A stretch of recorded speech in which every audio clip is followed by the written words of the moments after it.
bring in Oliver Sloup and talk about what's going on in the markets here. These grain markets are kind of going down like a balloon. Let's take a look at what this means. Why are they doing what they're doing here today?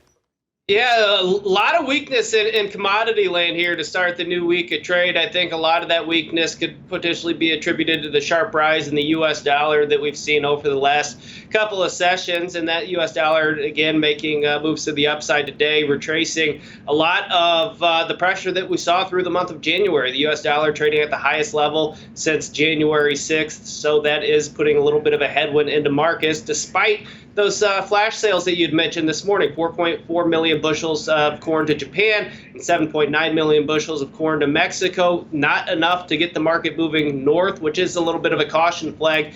As you had mentioned, we're treading right on the edge here of the 100 and 200-day moving average for that March corn contract. That comes in near 674. A failure to defend this level, I think, could potentially spur maybe some additional technical selling, take us back towards that 50-day moving average in the low end of the recent range near 660, 664. And keep in mind, we do have a WASDE report here later in the week as well. So that's going to be something to keep a close eye on. Historically, this report hasn't been a huge market mover, but we've seen crazier things happen over the last couple of years.